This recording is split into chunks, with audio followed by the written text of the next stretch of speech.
2021년 성탄절을 맞이하게 됩니다. 오늘은 12월 22일 마태복음 1장 18절 말씀으로 성령으로 잉태되라는 제목으로 말씀을 선포하겠습니다. 인류를 구원하실 우리 구주께서 탄생하실 때 하나님께서는 누구를 선택하셨을까요? 참으로 보잘것없고 가난했던 요셉과 마리아 부부를 선택했습니다. 하나님은 많이 가지고 권세 있고 부유한 자를 선택하신 것이 아니라 날마다 그저 일하지 않으면 입에 풀칠도 하기 어려운 부부를 택했습니다. 그런데 성령 하나님께서 아내가 하나님의 독생자를 잉태할 수 있는 귀한 축복을 주셨습니다. 마리아에게는 엄청난 충격입니다. 사람들에게 간음했다고 돌에 맞아 죽을 그런 위기입니다. 그럼에도 하나님께서는 마리아의 마음을 열어주셨고 마리아는 하나님께 순종하여 자신의 몸을 하나님의 구원 사역을 위하여 사용하실 수 있도록 자기의 마음과 자기의 몸을 들여서 순종의 제사를 드림으로 성탄이 임했습니다. 마태복음 보면 아브라함과 다윗의 자손 예수 그리스도의 족보로 해서 시작을 합니다. 예수님의 아버지는 목수였던 요셉이 아닙니다. 그러면 성경이 거짓말하고 있나요? 분명히 성령으로 동정녀 탄생이 임했습니다. 예수님은 육신의 성취가 아닌 하나님의 언약의 성취, 약속의 성취인 것을 강조하고 계십니다. 그러면 마리아의 남편 요셉을 통하여 구세주가 오시는 것은 너무나 중요한 내용입니다. 요셉이 없었다면 하나님의 언약이 깨어지기 때문에 그렇습니다. 그러기에 요셉의 조상이었던 여고냐가 중요합니다. 마태복음 1장 그 12절 족보에 보면 바벨론으로 이간 후에 여고냐는 스알델을 낳고 스알델은 스룹바벨을 낳고 아무것도 아닌 것 같았던 여고냐 때 예루살렘이 멸망했습니다. 성전이 무너졌습니다. 유대인들의 모든 엘리트들은 바벨론의 포로로 끌려갔습니다. 이방 땅에 있는 그들에게 무슨 소망이 있었겠습니까? 그때 예레미야 선지자를 통하여 하나님의 말씀이 임했습니다.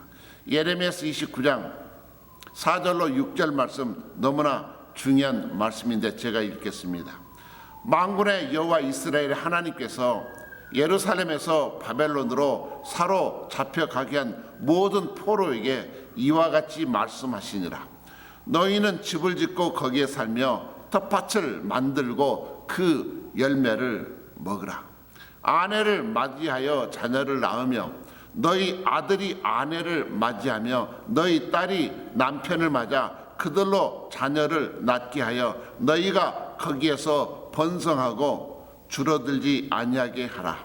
7절 한번 더 보시죠. 너희는 내가 사로잡혀가게 한 그 성읍의 평안을 구하고 그를 위하여 여호와께 기도하라.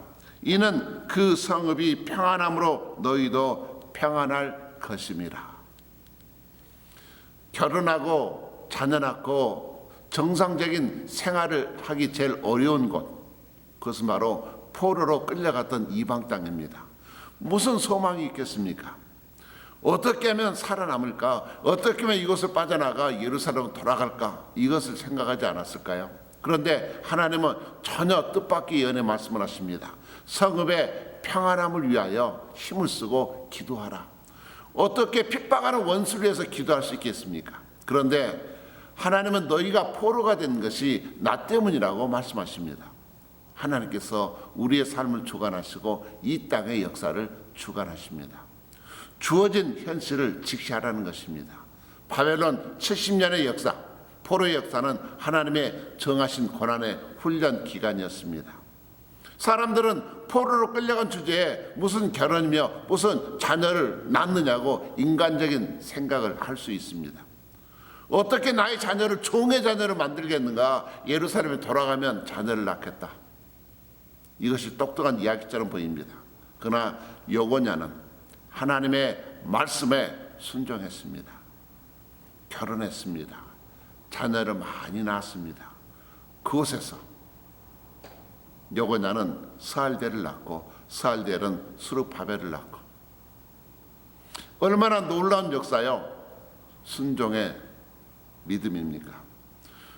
요즘은 참으로 평안한 시대인데도 젊은 세대들이 자녀를 낳지 않으려고 합니다. 너무 교육시키기 힘들다. 하나님보다 나를 생각합니다. 소망이 없었던 시대, 하나님의 말씀 안에서 여고냐는 소망을 바라보았습니다. 말씀 안에서 그들의 영이 쇠잔하지 않도록 순종의 제사를 드렸습니다. 그러기에 14대 후에 요셉이 이 땅에 존재하게 되었고, 마리아의 남편이 되었고, 예수님의 성탄이 가능하게 되었습니다. 역사상 유례가 없는 코비드로 인하여 2년째 정말 힘들고 어려운 시대를 살고 있습니다. 자녀를 양육하기 참으로 힘들고 어려운 때입니다. 예배를 드리고 주님을 섬기기가 참으로 어려운 때이기도 합니다. 특별히 이민자로서 이방 땅에 살아가는 것이 녹록지 않습니다. 그래도 우리의 소망은 오직 주님께만 있음을 믿고 하나님의 말씀에 순종의 제사를 드릴 수 있어야 됩니다. 내 주변의 환경이 얼마나 유익하고 순탄한가, 이것이 중요한 것이 아니라 아무리 환경이 힘들고 어렵더라도 믿음의 성도는 믿음의 제사를 드리고 예배와 경배와 찬양의 제사에 최선을 다하여 정말 우리가 주위에서 귀를 기울여 하나님의 말씀을 듣고 말씀에 순종함이 중요합니다. 왜냐하면 우리의 미래와 영혼은 나의 노력이 아니라 하나님께서 인도해 주시기 때문에 그렇습니다. 특별히 요셉은 하나님 앞에서 의로운 자라고 했습니다. 성경에서 한 사람의 인격을 나타낼 때 의로운 자라 하는 타이틀만큼 귀한 칭찬이 없습니다. 의로운 자라. 하나님의 말씀 앞에서 올바른 인격을 가지고 도저히 순종하기 어려운 환경 가운데라도 하나님의 말씀에 순종하는 삶을 바로 의로운 인생이라고 말합니다. 참된 성탄, 어둡고 소망이 없었던 캄캄한 땅에 이방 땅 포로였던 그들에게 오직 구세주의 약속의 소망을 바라보았던 여고냐처럼 약혼했던 아내가 성령으로 임신했다는 천사의 너무나 충격적이고 황당한 상황을 맞았던 요셉, 그래서 그는 의로운 자라서 아내를 버리지 않았습니다. 의로웠던 종의 순종으로 자신의 몸을 들였던 마리아의 순종처럼 이 땅에 복된 소식이 임하여 하나님께서는 가난하고 천했지만 오직 의로운 인생을 살기로 말씀 앞에서 자신을 드렸던 남녀 종들을 사용하셨음을 우리는 바라보게 됩니다. 우리의 작은 순종이라 할지라도 매일매일 드려지는 순종의 제사를 통하여 성령께서 역사하시면 하나님은 우리 가정과 교회와 우리의 자녀들을 축복해서 하나님의 위대한 구원의 도구로 사용해 주실 것입니다.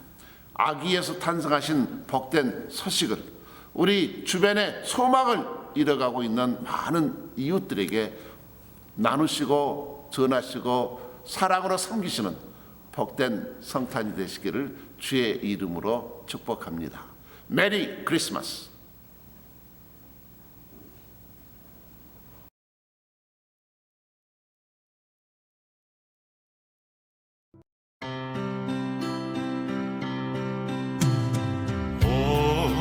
거룩한 별들 반짝일 때 거룩한 주 탄생한 밤일세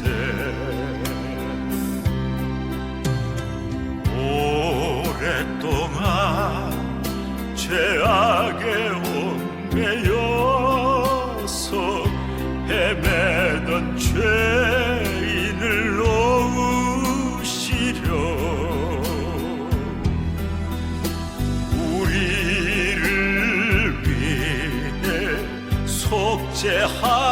독재하시려는 영광의 아침 동이 터온다. 경배하라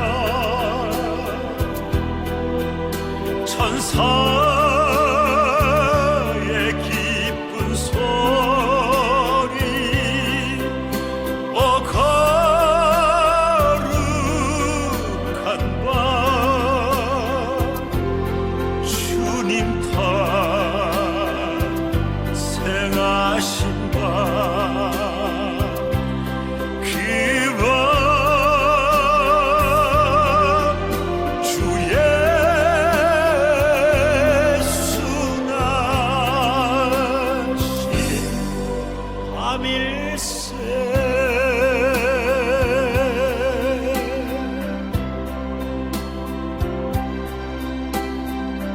주께서 죄의 삿을 부르셨네. 감사의 찬송을 불러보세. 주님의 법은 사랑 평화로다. 우리도 다 같이 사랑하세. 영광의 찬송 함께 불러보세. 거룩한 주의 이름 찬양해. 오런 연이 Oh, hear the angels' voices. Oh, night divine. Oh, night when Christ was born. Oh,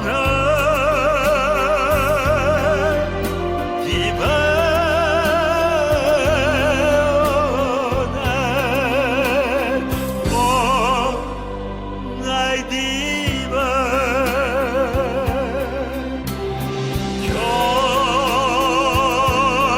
경배하라 천사